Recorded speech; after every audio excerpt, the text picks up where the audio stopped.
안녕하세요. 고갈TV 이종범 소장입니다. 한 달 전 일이었어요. 제 후배가 조기 퇴직을 했는데 어느 날 저녁 식탁에서 딸아이가 이런 질문을 했다고 하더군요. 아빠, 이름 적는 칸에 뭐라고 써야 해요? 학교에 제출할 서류에 아버지 직업란이 있었던 모양이죠.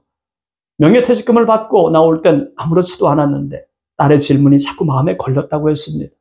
그날 이후부터 내 이름 앞에 새로운 설명이 필요하겠구나 하는 생각이 들었다고 하더군요. 현직에 있을 땐 김땡땡 부장으로 불렸지만 지금은 그냥 동네 아저씨, 집에 있는 백수 같은 말이 자기 이름 대신 따라붙는 게 너무 낯설었다고 말합니다. 그래서 오늘은 이름 없는 하루를 견디지 마라. 은퇴자의 집에 필요한 5개의 기둥이라는 주제로 말씀을 드리고 싶습니다. 은퇴 후에도 나를 나답게 설명할 수 있는 삶, 그 삶을 지탱해줄 5개의 기둥, 지금부터 함께 세워보시죠. 은퇴자의 집에 필요한 5개의 기둥, 첫째, 이름의 기둥을 세워야 합니다. 나는 어떤 사람입니까?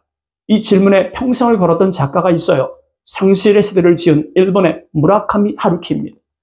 그는 어느 날 야구장 관중석에 앉아있다가 문득 이런 생각이 들었다는 거예요. 지금부터는 내가 하고 싶은 일을 하며 살아봐야겠다. 그날 이후 무라카미 하루키는 세상의 박수도 주변의 기대도 내려놓고 자기 이름으로 살아가는 삶을 선택했다고 합니다. 그 이야기가 낯설게 느껴지지 않는 이유는 우리 역시 퇴직과 동시에 비슷한 질문을 맞닥뜨리기 때문이죠. 지금은 무슨 일 하세요? 요즘은 뭐 하시나요? 이런 질문 앞에서 대답을 망설인 적 있으시죠? 이럴 땐 늘 명확했는데 막상 그만두고 나니까 내가 어떤 사람인지 말하기가 어렵지 않던가요? 과거에는 명함이 나를 대신했지만 퇴직하고 나면 나 자신이 내 명함이 되어야 합니다. 나는 누구누구입니다.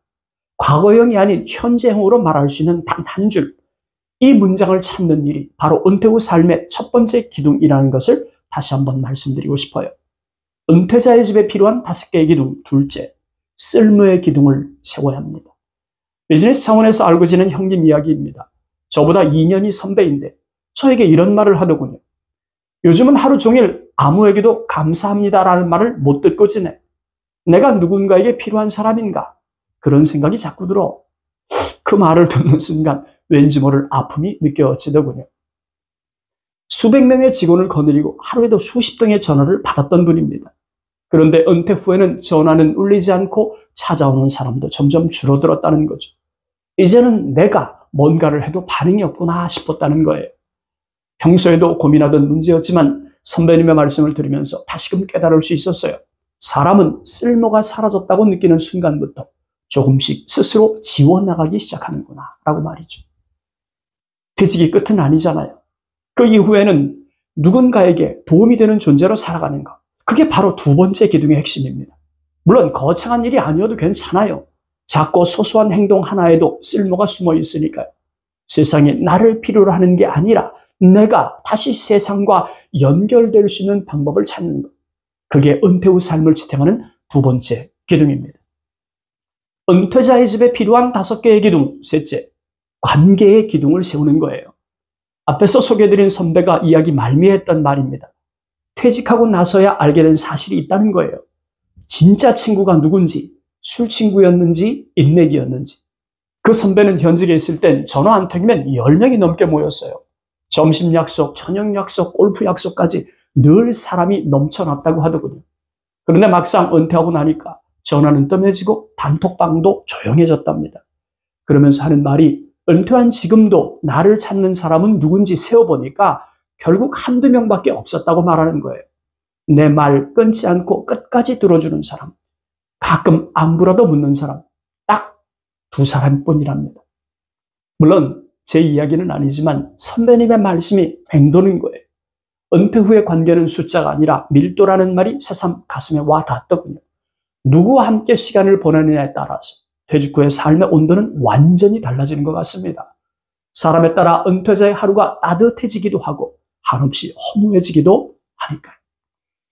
이제는 관계도 정리하고 관계도 새로 지어야 할 때입니다. 가벼운 인맥 대신 깊은 연결 하나를 선택하는 것. 그게 은퇴자의 집을 지탱하는 세 번째 기둥입니다. 은퇴자의 집에 필요한 5개의 기둥. 넷째, 소득의 기둥을 세우는 거죠. 아직도 알바하세요. 제 후배가 지하철에서 우연히 만났던 지인에게 들은 말입니다. 그 말을 듣는 순간 잠시 말을 잊지 못했다는 거예요. 그래서 어쩔 수 없이 그래요, 아직도 알바합니다 라고 대답을 했답니다. 지인도 민망했는지 이상하게 들으셨다면 죄송해요, 다른 뜻은 아니었어요 라며 수습을 했지만 아직도 알바하세요? 그 한마디가 마음에 오래 남았다고 하더군요. 지인의 말이 틀린 건 아니었어요. 후배는 예상보다 빠르게 줄어드는 잔고에 대해 점점 불안이 커졌다는 겁니다. 적금은 거의 바닥이 났고 국민연금은 생각보다 많지 않았고 기댈 자식도 없었으니까요. 그때부터 마트 진열 아르바이트와 저녁에 경비 일을 시작했어요. 말 그대로 투잡이 시작이 된 거죠. 사실 쓸 줄만 알았지 퇴직하고 나서 돈이 이렇게 안 들어올 줄은 몰랐어요.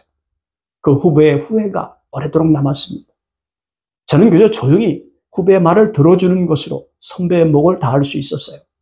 그 이상 해줄 수 있는 게 없었으니까. 퇴직자에게 가장 위험한 건 이만큼 모아두면 괜찮겠지 하는 착각입니다. 통장은 빠르게 줄어들고 지출은 멈추지 않습니다. 의료비, 부모님 부양, 자녀 지원, 예상 못한 이런저런 수리비까지 돈이 나갈 일은 넘쳐납니다. 그래서 중요한 건 얼마를 모았느냐보다 돈이 계속 들어오는 구조를 만들었느냐, 이게 핵심이겠죠. 은퇴자의 삶에서 돈은 단순한 생계수단이 아니에요. 존엄을 지키는 자존감의 기반입니다.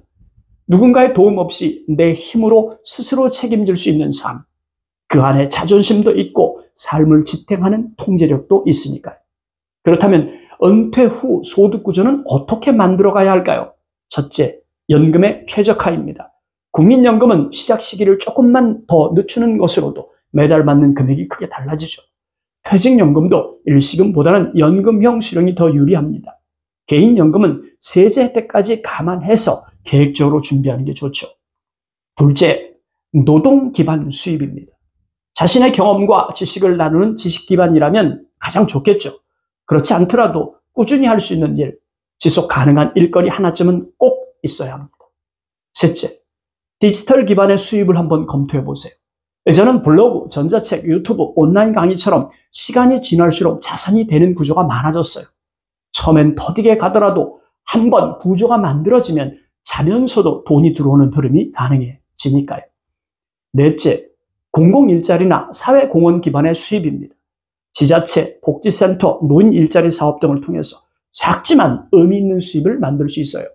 기대한 만큼 벌지는 못하더라도 집에 가만히 있다고 생기는 돈은 없잖아요. 노년기의 경제력 그 자체이자 마음의 안정, 행동의 자신감, 관계의 자율성까지 만들어주는 핵심이죠. 다시 한번 강조합니다. 은퇴자의 돈은 모은 것이 아니라 흐르는 것이어야 한다는 거죠. 소득의 기둥은 은퇴자의 일상을 지켜주는 가장 현실적인 힘이니까요. 은퇴자의 집에 필요한 5개의 기둥. 다섯째, 마무리의 기둥입니다. 죽음을 준비한다고 하면 사람들은 아직 이르다며 아주 손사래를 치죠. 하지만 진짜 죽음이란 삶을 마무리하는 태도이자 떠날 준비를 아주 품위 있게 하는 일입니다.